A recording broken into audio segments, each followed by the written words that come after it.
In 2003, professional boxer and heavyweight champion Mike Tyson filed for bankruptcy with $30 million in debt, despite accumulating over $300 million during the course of his career, which poses a great question about money itself.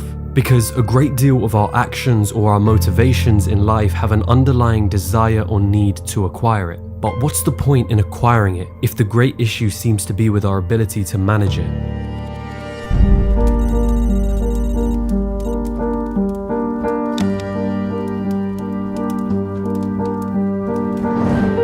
Americans now have the highest credit card debt in history.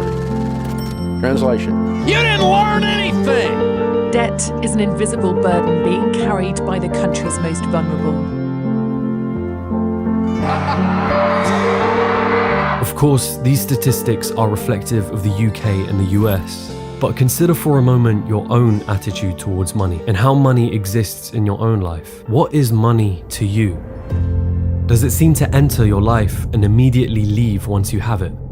Has it ever placed you in a vulnerable position? A vulnerability that drew you closer to a get-rich-quick scheme or a guru telling you that you can get rich if you just bought their course? Whilst my entire channel aims to tackle these topics to some degree or another, I realize that our perceptions of money are sometimes more crucial than our ability to generate it, especially when our very brains are wired in such a way that prevents us from being financially sensible.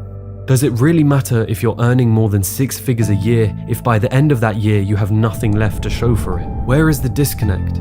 It's time we solved that mystery. And not only that, but explore a better framework for understanding money, a framework commonly taught in personal finance but oftentimes missed in formal education.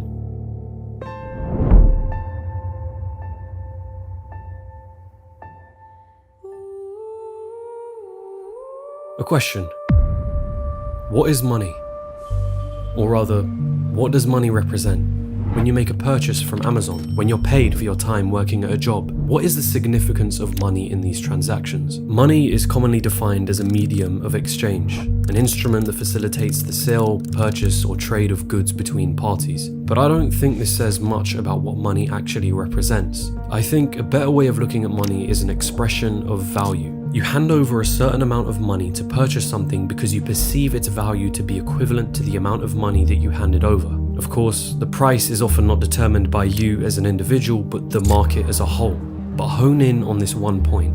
Money equals value. Why is that so important? Because often we give money a moral significance. A quote that I'm sure you've heard: money is the root of all evil. We look at someone who seems to have a large amount of wealth and think, they got lucky. Who did they take advantage of to get to that position? Who had to lose in order for them to gain? And never, what value was created in order to generate that money? Understanding that money is simply value is the best way to understanding that money is not necessarily evil, nor does it make a person evil. Sure, there are things such as scammers who convince you that what they have to sell is worth value, but that doesn't say much about money more so than it does their own morals.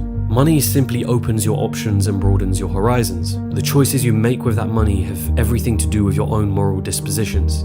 So, money is an expression of value. Now what?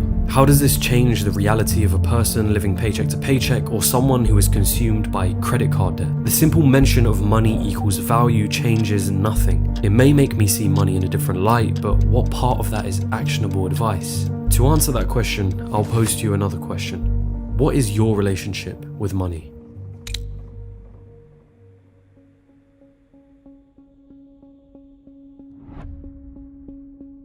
Money will come into your life and it will leave. This is a relationship that is often expressed by your income and expenses. Another practical way of expressing this, which I particularly like, is your production versus your consumption.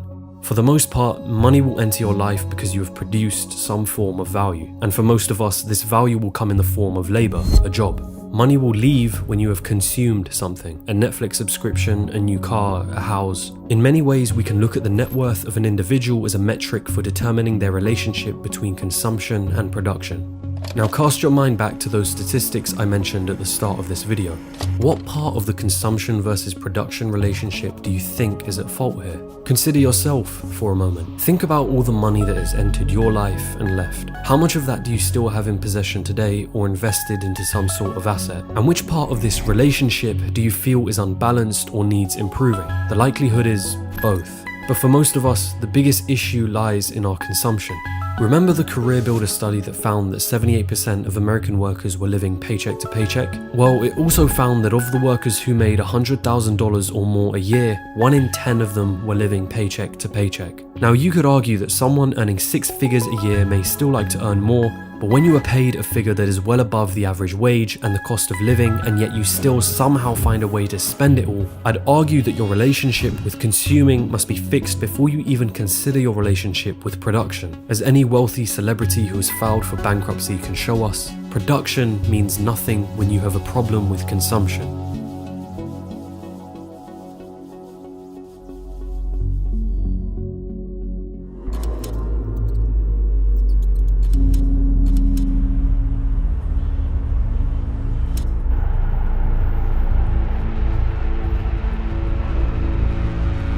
A rat race, an endless, self-defeating or pointless pursuit.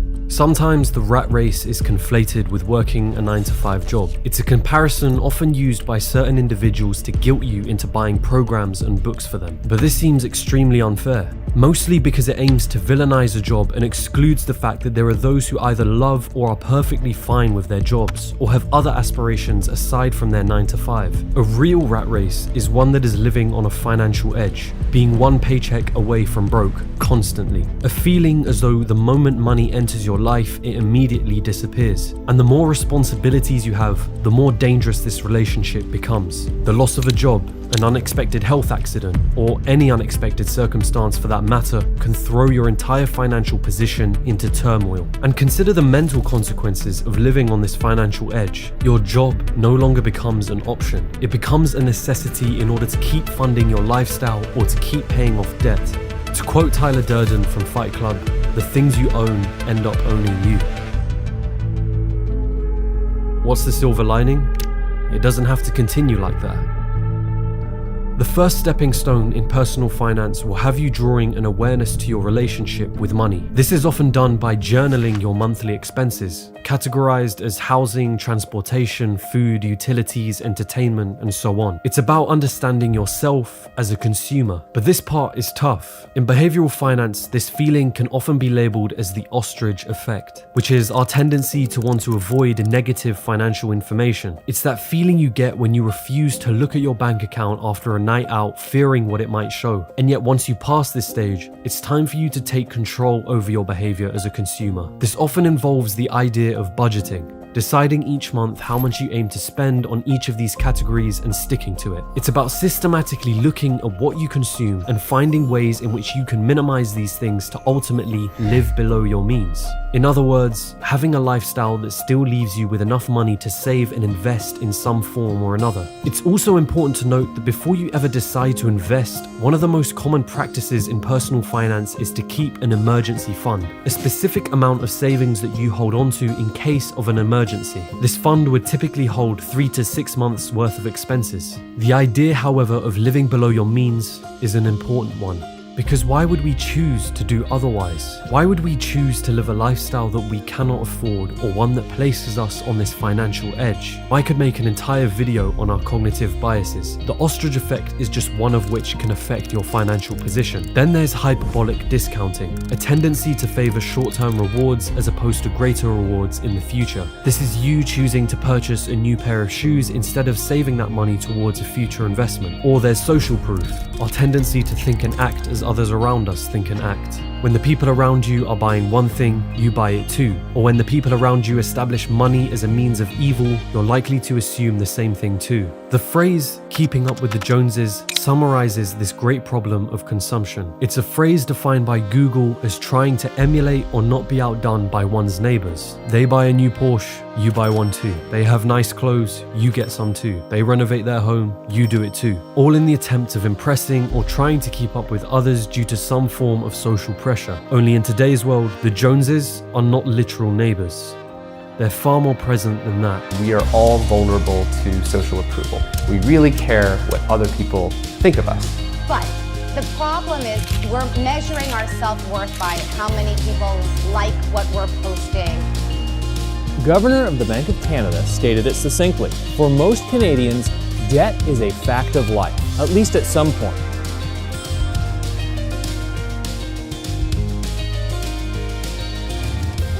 To be clear, I'm not saying that purchasing an expensive piece of clothing, jewelry, or sports car is a bad thing, nor do I think consuming is a bad thing. The aim of this video isn't to philosophize about the repercussions of a materialistic view of the world.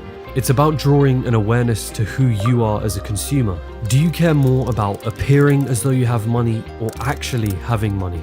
The rat race isn't about working a 9-to-5 job, but living life on such an edge that it means that you are chasing the next thing, whether a paycheck or a material possession, such that your greater life goals and ambitions are placed in the background in order to continue this race. A budget and keeping account of your expenses have proven time and time again to work and draw you out of this race. It's fun to talk about making money or imagining having as much wealth as possible, but what's the point when your relationship with money as a consumer means losing it all or having to work non-stop in order to fund that lifestyle? That is the real rat race.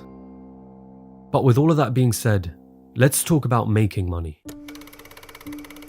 Now, the stuff we teach here, and have for almost 30 years, is proven. What's up, you guys? It's Graham here. So we got to take a moment and talk about what's going on in the stock market, because as we're finishing up the week, stocks are... Personal finance channels like Graham Stephan or Dave Ramsey are great for learning how to work on your consumption side of the equation. But if there was one thing I wish they spoke more about, it would be their ability to make money. And I understand why they don't do this. It's easier to reduce your expenses in the amount that you consume than it is to increase your income. When speaking to a mass audience, giving the advice that will work for most people is typically the best choice. We see that there are entire communities built up around focusing on frugality. The FIRE community is one example of this, a movement that adopts the strategy of living extremely frugally, saving and investing as early as possible with the intentions of retiring as early as possible. Minimalists also share a similar view to the FIRE community, although more deep-rooted in philosophical positions about the world and materialism at large. People like Graham Stephan or Dave Ramsey promote strategies that fall in the spectrum of living frugally, saving a lot of money, and investing in the long run. And there's nothing inherently wrong with this strategy. It works for a wider range of people with varying degrees of income. But let's be honest, Graham Stephan doesn't rely on cutting coupons or living an incredibly frugal lifestyle to be making $100,000 to $200,000 a month from YouTube. Nor does Dave Ramsey rely on these strategies to have an estimated net worth of $55 million. These people are utilizing a means of production at mass scale. In my video, The Untold Truth About Money, I talked about money being equivalent to your perceived value in the market, and the most impactful way of increasing your value is finding a problem in the market, creating a solution for that problem, and selling that solution to the market at scale. This is the entrepreneurial route. A successful business at scale is able to produce a large amount of value to a society such that your production side of the equation grows exponentially in comparison to a standard job. But this isn't a route that everyone can take, nor should they try to. It's about reflecting on your own capabilities and whether entrepreneurship is best suited to your direction. With that being said, increasing your production doesn't have to just come from the strict definition of a business. Graham Stephan uses YouTube as a vehicle to produce something, in this case videos about personal finance, at mass scale. It's one reason that I chose to create videos on YouTube as well. It's a vehicle to produce something, in this case documentary style videos, at a mass scale, to a point where I can now do it full time and build a business around it. Producing is about providing relative value to the market in some shape or form. I utilized my skills with acting, presenting, storytelling, and video editing to create videos that I hope to be somewhat entertaining and educational, and thankfully the market responded positively. Your form of production may be developing an app or software that is solving a problem you believe the market would pay money for its solution, or perhaps a fitness brand that is branded extremely well and utilizes its community better than most other fitness brands, as I believe is the case with Ben Francis and what he did with Gymshark. For most people, labor in the form of a standard 9-to-5 job will be their means of production. But this doesn't mean that your ability to produce stops there. Understanding yourself as a producer is about understanding ways in which you can produce value to the market. If you can produce value at a large scale, then it means earning money at a large scale. The internet has thankfully provided a great deal of opportunity for us to be able to produce something and put it out to the market. Whether the market actually wants what you have produced can only be determined once you've released whatever it is that you've produced. So, to summarize, it's first important to bring awareness to yourself as a consumer, understanding what you purchase and why you purchase by journaling your consumption and then giving yourself a budget to manage and control that consumption. Producing then becomes a matter of maximizing the amount of value you can bring into society through a job, a business, or some other means of production. This is a framework that has helped me greatly, as I'm sure it's helped countless others who have a vested interest in making money. Could add up to something big. Like, this isn't just sushi we're talking about anymore. Like, this is substantial. Yeah, and then to go from that to like this. Focusing, is that $170,454? Yeah. That's insane.